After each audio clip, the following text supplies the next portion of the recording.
recuerdos que aún duelen. Hoy se cumplen 37 años desde el terremoto que devastó a San Salvador. Por ello, queremos ocupar esta fecha para hacer memoria de los lugares en donde se reportaron los principales daños por ese sismo.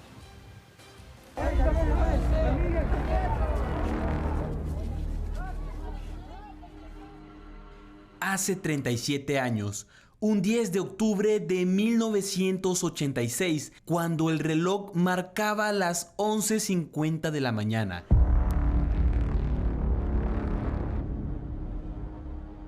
Un panorama de destrucción inundó a todo el centro histórico de San Salvador. Los 5 pisos del edificio Rubén Darío se vinieron abajo tras un terremoto de magnitud 5.7.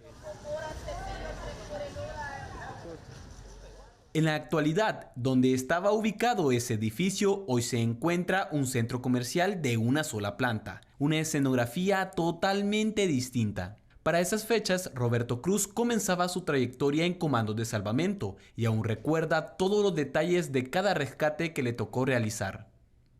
Toda la parte del Cine Avenida hasta llegar hasta la segunda calle era una zona de terror. ¿Por qué? Porque todos los comercios que habían ahí, toda la gente estaba herida, toda la gente les había caído el aceite que cocinaban, toda la gente estaba nerviosa, pero era un manjar de problema el que había en ese momento. Desde entonces, muchas cosas han cambiado en el centro histórico de San Salvador. Por ejemplo, en el terreno donde colocaron los cuerpos de todas las víctimas, hoy se encuentra ubicado el edificio del mercado Ula Ula. Varios de los edificios ubicados a los alrededores de Catedral Metropolitana quedaron severamente dañados, pero ahora no ha quedado ni huella de esa destrucción. Otro símbolo de la tragedia fue el centro escolar Santa Catalina, en donde fallecieron 42 niñas entre los 6 a 14 años. Entre las víctimas se encontraba la sobrina de Tirsa Vega. Mi sobrina estaba vendiendo y ella me habló, pero como yo me sentía un poco mal, yo iba en la acera de enfrente. Entonces yo no quise pasarme donde ella, porque si yo me hubiese pasado yo también hubiera muerto. Porque yo había caminado un pedacito de la acera cuando comenzó el terremoto. Fue fuertísimo, sí, fuertísimo. Vino mi cuñado, el papá de mi sobrina, a mover escombros.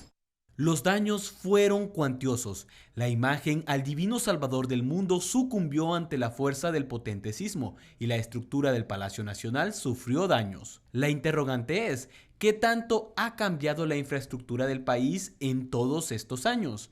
¿Y estaríamos preparados para un nuevo evento de similar magnitud? Con la destrucción de esta infraestructura, indudablemente vamos a tener personas atrapadas.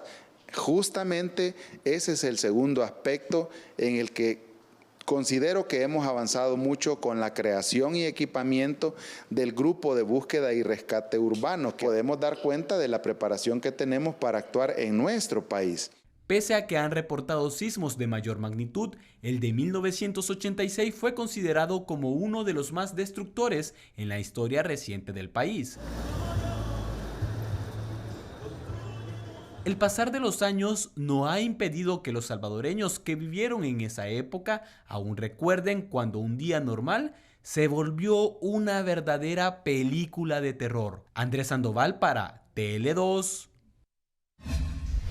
Bueno, y como lo mencionaba Andrés, este fue considerado como uno de los terremotos más destructivos de la historia del país. Para tener un panorama, se reportaron 1.500 fallecidos y 10.000 heridos, además de 200.000 afectados o damnificados.